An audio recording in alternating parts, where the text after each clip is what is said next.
Assalamualaikum warahmatullahi wabarakatuh, Bapak Ibu guru hebat. Bertemu kembali di channel Gemi Gongbu, Bapak Ibu.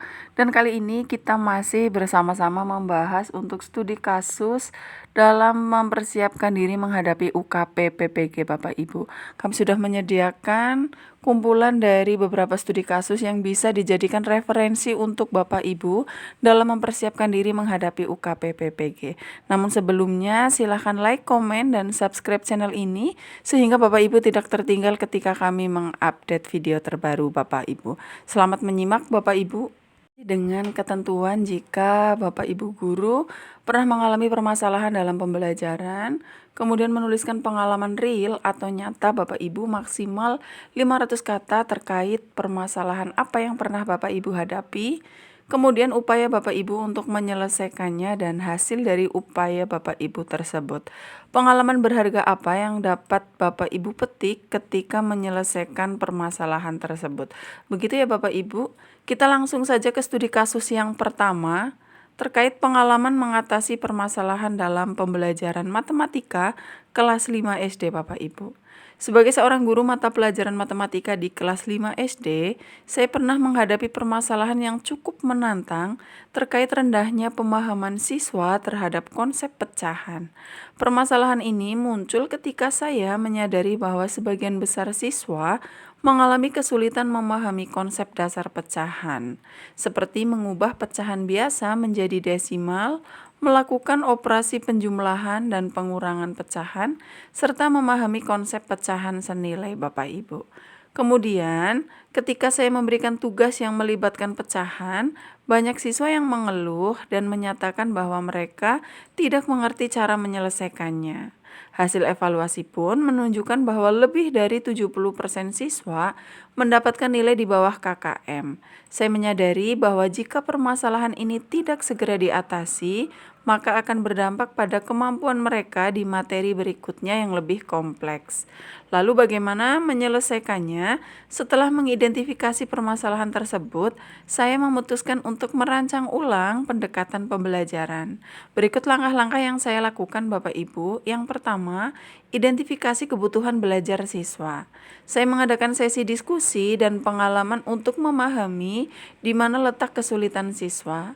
Kemudian saya menemukan bahwa sebagian besar siswa kesulitan memahami konsep dasar pecahan karena mereka tidak memiliki gambaran visual yang cukup.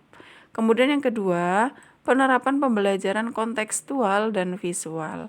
Saya memperkenalkan konsep pecahan melalui metode pembelajaran kontekstual dan visual.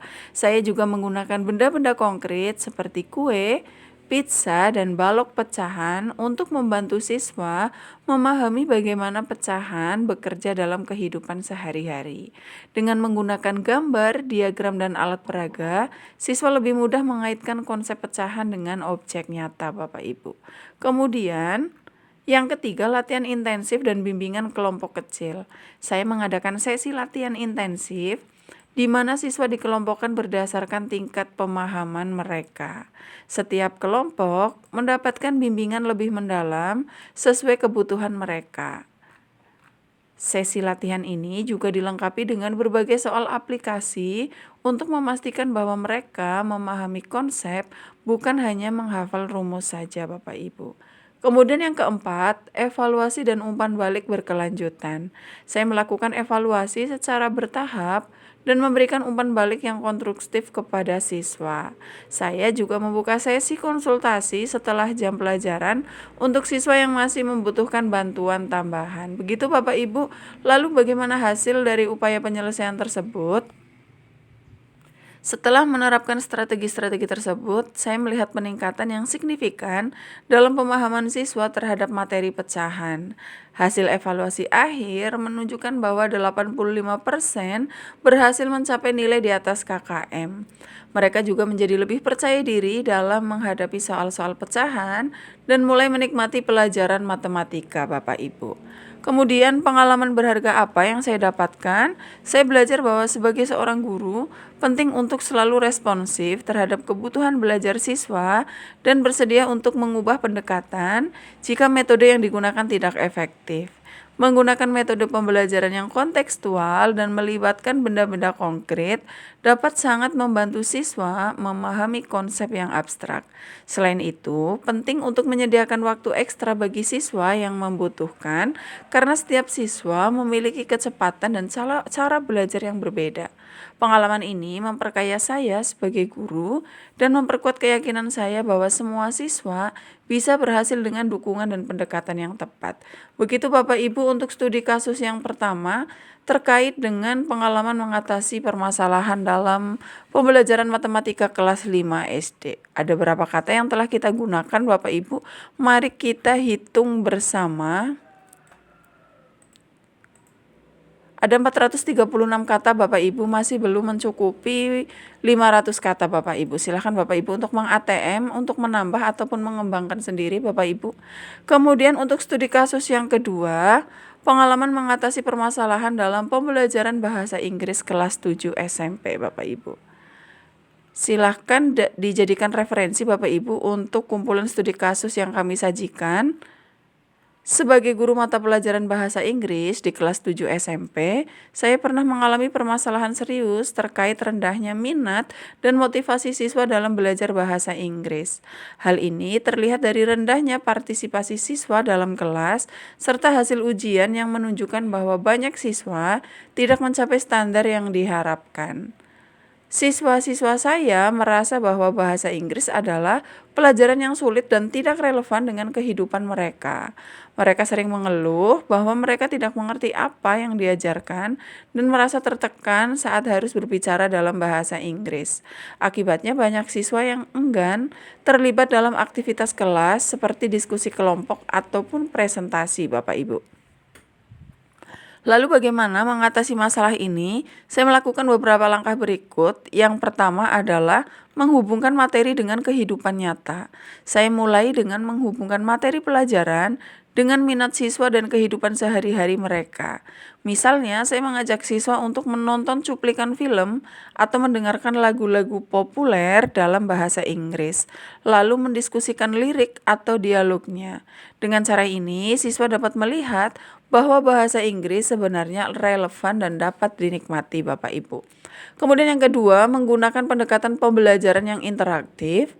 Saya menerapkan metode pembelajaran berbasis proyek, di mana siswa diminta untuk membuat proyek-proyek sederhana seperti membuat video vlog dalam bahasa Inggris, menulis blog tentang topik yang mereka sukai, atau melakukan wawancara dengan teman sebaya dalam bahasa Inggris.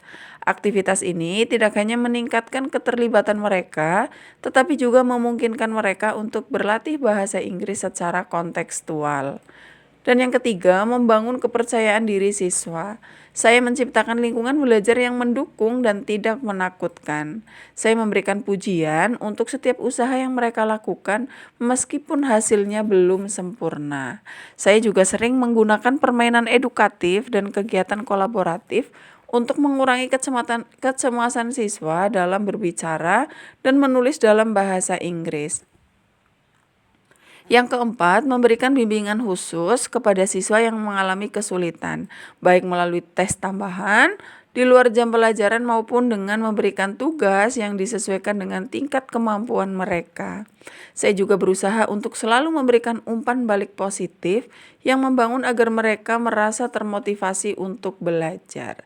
Lalu bagaimana hasilnya? Setelah beberapa bulan menerapkan pendekatan ini, saya melihat peningkatan yang signifikan dalam minat dan motivasi siswa terhadap pelajaran bahasa Inggris. Partisipasi dalam kelas meningkat dan hasil ujian juga menunjukkan perbaikan yang signifikan. Banyak siswa yang sebelumnya enggan berbicara dalam bahasa Inggris, kini lebih percaya diri dan aktif terlibat dalam diskusi siswa. Begitu Bapak Ibu. Kemudian pengalaman berharga saya adalah bahwa penting bagi seorang guru untuk memahami setiap siswa memiliki cara belajar dan motivasi yang berbeda.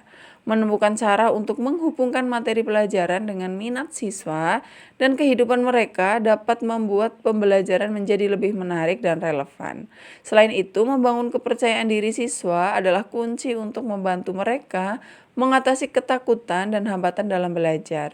Pengalaman ini memperkuat keyakinan saya bahwa setiap siswa bisa sukses jika diberikan dukungan dan pendekatan yang tepat. Begitu Bapak Ibu untuk studi kasus yang kedua terkait dengan pengalaman mengatasi permasalahan dalam pembelajaran bahasa Inggris Bapak Ibu. Kita hitung bersama jumlah kata yang telah kita gunakan. Silahkan Bapak Ibu bisa meng-ATM-nya, menambah ataupun mengurangi dari referensi yang telah kami sediakan. 457 Bapak Ibu, silahkan masih ada beberapa kata yang bisa digunakan sehingga mencapai batas 500 kata. Kita ke studi kasus yang ketiga Bapak Ibu, terkait pengalaman mengatasi permasalahan dalam pembelajaran IPA. Saya pernah menghadapi permasalahan terkait kurangnya keterlibatan siswa dalam pembelajaran eksperimen. Meskipun IPA adalah mata pelajaran yang seharusnya menarik karena melibatkan banyak kegiatan praktikum, saya menemukan bahwa siswa cenderung pasif dan kurang antusias saat mengikuti kegiatan tersebut.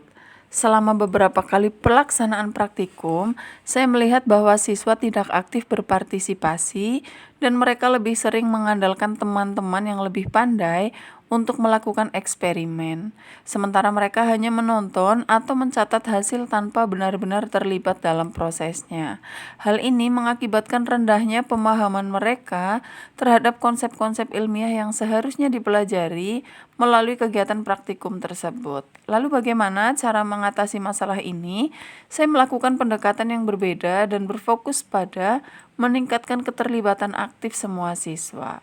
Berikut adalah langkah-langkah yang saya ambil. Yang pertama, pembagian kelompok yang lebih seimbang. Saya mulai dengan mengatur ulang kelompok praktikum berdasarkan tingkat kemampuan dan minat siswa. Setiap kelompok terdiri dari siswa dengan berbagai tingkat pemahaman, sehingga tidak ada satu siswa pun yang merasa terlalu dominan ataupun terpinggirkan. Saya juga memberikan peran khusus kepada setiap anggota kelompok, seperti ketua kelompok, pencatat, pengumpul, dan pemandu eksperimen, sehingga setiap siswa memiliki tanggung jawab yang jelas. Kemudian yang kedua, pemberian instruksi yang jelas dan terstruktur. Saya memastikan bahwa setiap langkah eksperimen dijelaskan dengan jelas sebelum praktikum dimulai. Saya juga menyediakan panduan tertulis yang mudah dipahami, sehingga siswa tidak merasa bingung atau takut melakukan kesalahan. Dengan begitu, mereka lebih percaya diri untuk mencoba sendiri tanpa bergantung pada teman-teman yang lebih ahli. Kemudian yang ketiga, penggunaan teknologi dan simulasi. Saya memanfaatkan teknologi seperti video demonstrasi dan simulasi interaktif untuk menjelaskan konsep-konsep yang lebih kompleks sebelum praktikum dilakukan.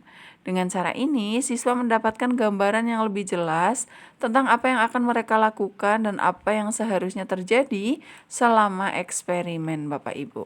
Kemudian yang keempat, pemberian reward untuk keterlibatan yang aktif. Saya menerapkan sistem reward sederhana seperti poin tambahan atau penghargaan untuk kelompok yang menunjukkan keterlibatan aktif dan kerjasama yang baik selama praktikum. Hal ini memotivasi siswa untuk lebih terlibat dan berkontribusi dalam kegiatan praktikum, Bapak Ibu. Lalu bagaimana hasilnya? Setelah menerapkan langkah-langkah ini, saya melihat peningkatan yang signifikan dalam keterlibatan siswa selama kegiatan praktikum. Siswa yang sebelumnya pasif mulai lebih dan berani mencoba melakukan eksperimen sendiri. Selain itu, pemahaman mereka terhadap konsep-konsep ilmiah juga meningkat, sebagaimana terlihat dari hasil ujian praktikum dan diskusi kelas yang lebih hidup, Bapak Ibu. Pengalaman ini mengajarkan saya bahwa keberhasilan dalam pembelajaran IPA, khususnya dalam kegiatan praktik, sangat bergantung pada bagaimana siswa dilibatkan secara aktif.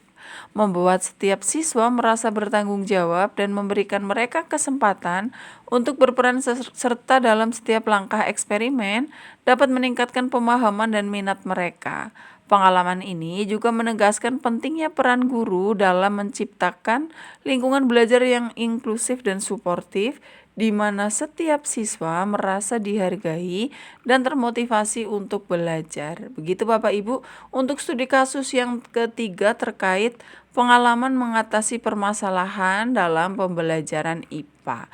Ada berapa kata yang kita gunakan Bapak Ibu? 439 kata Bapak Ibu, masih aman dari batas 500 kata ya Bapak Ibu. Kita lanjut ke studi kasus yang keempat, terkait pengalaman mengatasi permasalahan dalam pembelajaran seni budaya. Saya pernah menghadapi tantangan ketika sebagian besar siswa menunjukkan kurangnya minat dan kreativitas dalam mata pelajaran ini. Seni budaya yang seharusnya menjadi ruang bagi siswa untuk berekspresi dan berkreasi justru menjadi mata pelajaran yang dianggap membosankan oleh banyak siswa. Siswa seringkali merasa terpaksa mengikuti mata pelajaran seni budaya dan hanya melakukan tugas dengan minimal usaha. Ketika diberikan tugas menggambar atau membuat karya seni lainnya, hasilnya sering monoton dan tidak mencerminkan kreativitas. Selain itu, siswa juga cenderung enggan untuk menampilkan hasil karya mereka di depan kelas atau ikut serta dalam pameran sekolah Bapak Ibu. Lalu bagaimana cara menyelesaikannya? Saya mencoba pendekatan baru yang lebih interaktif dan menginspirasi siswa untuk mengekspresikan diri mereka. Apa saja langkah-langkahnya? Yang pertama, pengenalan berbagai media dan teknik seni. Saya mulai dengan mengenalkan siswa pada berbagai media dan teknik seni yang mungkin belum pernah mereka coba, seperti seni grafis, kolase, patung dari bahan daur ulang, dan seni digital. Tujuannya adalah untuk membuka wawasan mereka bahwa seni tidak terbatas pada menggambar di atas kertas saja Bapak Ibu. Kemudian yang kedua, proyek seni berbasis kolaborasi. Saya mengadakan proyek seni yang melibatkan kerjasama kelompok di mana siswa bekerja bersama untuk menciptakan sebuah karya yang akan dipajang di sekolah. Misalnya, siswa membuat mural di dinding sekolah dengan tema lingkungan atau keberagaman budaya. Proyek ini tidak hanya menumbuhkan kreativitas, tetapi juga mengajarkan kerjasama dan tanggung jawab Bapak Ibu. Dan yang ketiga, menghubungkan seni dengan kehidupan sehari-hari. Saya lakukan dengan memberikan tugas yang meminta siswa untuk mengekspresikan diri melalui seni yang terkait dengan kehidupan mereka sehari-hari. Misalnya saja membuat jurnal visual atau menciptakan karya seni yang menggambarkan perasaan mereka tentang isu-isu sosial yang mereka pedulikan. Ini membantu siswa melihat seni sebagai alat komunikasi dan ekspresi diri, Bapak Ibu. Kemudian yang keempat, pameran karya seni. Saya mengadakan pameran karya seni di sekolah, di mana semua siswa menampilkan karya terbaik mereka. Pameran ini tidak hanya dihadiri oleh siswa, tetapi juga oleh orang tua dan masyarakat sekitar. Pengakuan publik terhadap karya mereka memotivasinya untuk lebih serius dan bangga terhadap apa yang mereka hasilkan. Lalu bagaimana hasilnya? Setelah beberapa bulan, saya melihat perubahan signifikan dalam sikap dan minat siswa terhadap mata pelajaran seni budaya. Karya-karya yang dihasilkan menjadi lebih kreatif dan beragam, serta menunjukkan pemahaman yang lebih mendalam tentang berbagai teknik seni. Selain itu, siswa lebih bersemangat untuk menampilkan karya mereka dan berpartisipasi aktif dalam pameran seni sekolah. Pengalaman ini mengajarkan saya bahwa dalam pengajaran seni budaya, penting untuk memberikan ruang bagi siswa untuk bereksperimen dan menemukan cara mereka sendiri dalam mengekspresikan kreativitas. Karena seni bukanlah tentang mencapai kesempurnaan teknis, tetapi tentang mengekspresikan diri dan berkomunikasi melalui medium yang berbeda. Pengakuan terhadap karya siswa, baik oleh guru maupun masyarakat, juga sangat penting untuk membangun rasa percaya diri dan bangga terhadap apa yang mereka hasilkan. Begitu Bapak Ibu untuk studi kasus pengalaman mengatasi permasalahan dalam pembelajaran seni budaya Bapak Ibu. Ada 452 kata yang telah kita gunakan Bapak Ibu. Studi kasus yang kelima Bapak Ibu, pengalaman mengatasi permasalahan dalam pembelajaran bahasa Inggris. Saya pernah menghadapi tantangan besar terkait rendahnya kemampuan siswa dalam menulis esai. Meskipun siswa sudah mendapatkan pelajaran bahasa Inggris, banyak dari mereka yang masih kesulitan dalam menyusun esai dengan struktur yang benar, menggunakan tata bahasa yang tepat, dan mengembangkan argumen secara logis. Sebagian besar siswa merasa bahwa menulis esai dalam bahasa Inggris adalah tugas yang sangat sulit dan membingungkan. Mereka seringkali bingung tentang bagaimana memulai esai, mengembangkan ide utama, serta menyusun paragraf yang koheren. Akibatnya, hasil tulisannya cenderung pendek, tidak terstruktur, dan kurang mendalam dalam pengembangan argumen. Untuk mengatasi masalah ini, saya mengambil beberapa langkah strategis untuk meningkatkan keterampilan menulis esai siswa. Yang pertama, pengajaran struktur esai yang jelas. Saya mulai dengan mengajarkan kembali struktur dasar esai, termasuk pengenalan, tubuh esai, dan penutup. Saya juga memberikan contoh esai yang baik dan membedah strukturnya bersama-sama dengan siswa sehingga mereka dapat memahami bagaimana sebuah esai seharusnya disusun. Dan yang kedua, pemberian latihan menulis bertahap. Saya menerapkan pendekatan bertahap dalam latihan menulis dan dimulai dari menulis paragraf sederhana, kemudian dilanjutkan dengan menyusun esai pendek dengan fokus pada satu ide utama. Setiap minggu, siswa diberi tugas menulis esai dengan panjang dan kompleksitas yang semakin meningkat. Dan yang ketiga, penggunaan peta pikiran dan kerangka esai. Sebelum mulai menulis, saya mengajarkan siswa untuk membuat peta pikiran atau kerangka esai karena ini membantu mereka untuk mengatur ide-ide mereka dan memastikan esai mereka memiliki alur yang logis dan terstruktur. Kemudian yang keempat, pembimbingan dan umpan balik yang mendetail. Saya memberikan bimbingan individual kepada siswa yang mengalami kesulitan khusus dalam menulis. Saya juga memberikan umpan balik yang mendetail pada setiap tugas menulis mereka, mencakup aspek seperti tata bahasa, kosakata, struktur kalimat, dan pengembangan argumen. Umpan balik ini disertai dengan saran konkret untuk perbaikan Bapak Ibu. Dan yang kelima, pembelajaran berbasis kolaborasi. Saya mengadakan sesi peer review di mana siswa saling menukar esai mereka dan memberikan masukan satu sama lain. Ini tidak hanya membantu mereka untuk melihat kekurangan dalam tulisan mereka sendiri, tetapi juga untuk belajar dari gaya menulis teman-teman mereka. Lalu bagaimana hasilnya? Setelah menerapkan strategi ini, saya melihat peningkatan yang signifikan dalam kemampuan menulis esai siswa. Mereka menjadi lebih percaya diri dalam menyusun esai dan hasil tulisan mereka menunjukkan struktur yang lebih baik, penggunaan tata bahasa yang lebih tepat, dan pengembangan argumen yang lebih mendalam. Siswa juga lebih antusias dalam menghadapi tugas menulis karena mereka merasa memiliki panduan yang jelas dan dukungan yang cukup, Bapak Ibu. Pengalaman apa yang saya dapatkan? Bahwa dalam pembelajaran bahasa Inggris, khususnya dalam keterampilan menulis, penting untuk memberikan panduan yang jelas dan latihan yang bertahap. Memecah tugas yang kompleks seperti menulis esai menjadi langkah-langkah yang lebih kecil dan dapat dikelola serta memberikan umpan balik yang konstruktif dapat membantu siswa mengatasi rasa takut dan kebingungan mereka. Selain itu, melibatkan siswa dalam proses pembelajaran melalui kolaborasi juga dapat meningkatkan pemahaman dan kemampuan secara signifikan. Begitu Bapak Ibu terkait studi kasus yang kelima, pengalaman mengatasi permasalahan dalam pembelajaran bahasa Inggris, kita telah menggunakan 460 kata Bapak Ibu. Kita ke studi kasus yang keenam Bapak Ibu, pengalaman mengatasi permasalahan dalam pembelajaran bahasa Inggris.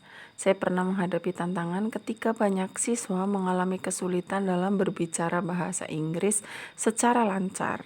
Meskipun mereka memiliki pemahaman yang baik tentang cara bahasa dan kosakata, mereka seringkali merasa cemas dan takut melakukan kesalahan saat berbicara, sehingga kemampuan berbicara mereka tidak berkembang dengan baik. Siswa menunjukkan rasa takut dan kurang percaya diri saat diminta berbicara dalam bahasa Inggris, terutama di depan kelas. Mereka cenderung ragu-ragu dan menggunakan kalimat yang sangat sederhana, seringkali berhenti di tengah-tengah pembicaraan karena takut salah. Hal ini berdampak pada kemampuan mereka untuk berpartisipasi aktif dalam diskusi kelas, presentasi, dan percakapan sehari-hari dalam bahasa Inggris. Untuk mengatasi masalah ini, saya menerapkan beberapa strategi untuk membangun kepercayaan diri siswa dalam berbahasa Inggris. Yang pertama, latihan berbicara dalam kelompok kecil. Saya memulainya dengan mengatur latihan berbicara dalam kelompok kecil, di mana siswa merasa lebih nyaman dan tidak terlalu tertekan dibandingkan berbicara di depan seluruh kelas. Dalam kelompok ini, mereka diberi topik sederhana untuk didiskusikan dengan tujuan meningkatkan kelancaran berbicara dan kepercayaan diri. Kemudian yang kedua, penggunaan teknik role play. Saya menggunakan teknik role play atau bermain peran untuk membuat pembelajaran berbicara lebih menarik dan interaktif. Siswa diminta untuk bermain peran dalam berbagai situasi sehari-hari, seperti memesan makanan di restoran, berdiskusi dengan teman, atau melakukan wawancara kerja. Dengan cara ini, mereka dapat berlatih berbicara dalam konteks yang realistis dan relevan. Kemudian yang ketiga, penerapan no judgment zone. Saya menciptakan lingkungan kelas yang mendukung, di mana siswa didorong untuk berbicara tanpa takut dihakimi. Saya menekankan bahwa kesalahan adalah bagian dari proses belajar dan yang terpenting adalah usaha untuk berkomunikasi. Dengan demikian, siswa merasa lebih bebas untuk berbicara tanpa takut diejek atau dikoreksi secara kasar, Bapak Ibu. Kemudian yang keempat, penghargaan untuk partisipasi aktif. Saya memberikan penghargaan kepada siswa yang berpartisipasi aktif dalam berbicara, baik dalam bentuk poin tambahan maupun pujian di depan kelas. Penghargaan ini membantu meningkatkan motivasi siswa untuk lebih sering berbicara dalam bahasa Inggris, Bapak Ibu. Kemudian yang kelima, integrasi teknologi dalam pembelajaran. Saya menggunakan aplikasi dan platform online yang memungkinkan siswa untuk berlatih berbicara secara mandiri di rumah, seperti menggunakan video call untuk berbicara dengan teman sekelas atau dengan penutur asli bahasa Inggris. Ini memberi mereka kesempatan tambahan untuk berlatih di luar jam pelajaran. Lalu bagaimana hasilnya? Setelah beberapa bulan menerapkan strategi ini, saya melihat peningkatan yang signifikan dalam kemampuan berbicara siswa. Mereka menjadi lebih percaya diri dalam berbicara bahasa Inggris, baik dalam diskusi kelas maupun dalam situasi formal seperti presentasi. Siswa juga mulai menikmati kegiatan berbicara dan lebih berani mengambil resiko dengan menggunakan kalimat yang lebih kompleks dan kosakata yang lebih kaya. Pengalaman ini mengajarkan saya bahwa kepercayaan diri adalah kunci dalam mengembangkan kemampuan berbicara bahasa Inggris.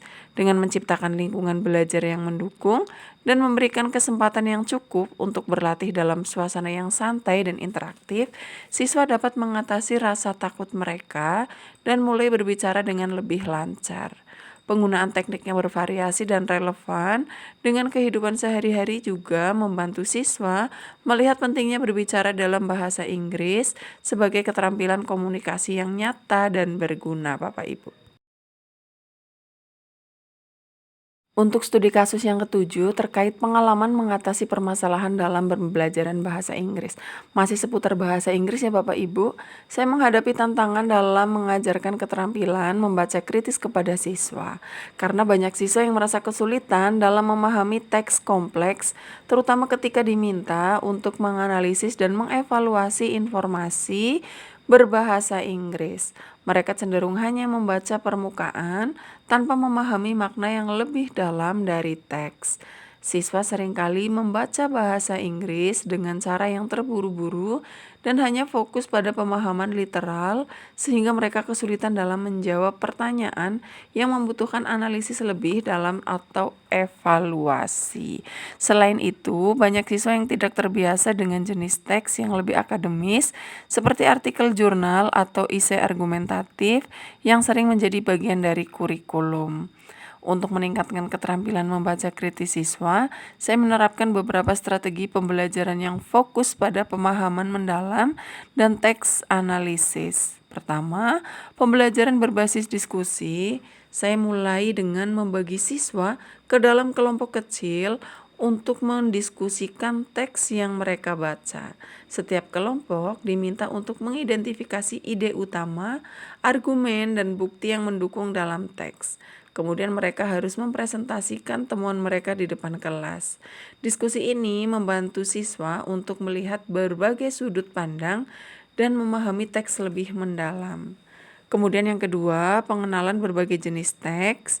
Saya memperkenalkan siswa pada berbagai jenis teks, termasuk artikel jurnal, opini editorial, dan isi argumentatif. Siswa diajarkan untuk mengenali struktur teks, memahami argumen yang disampaikan, dan mengevaluasi keabsahan bukti yang digunakan.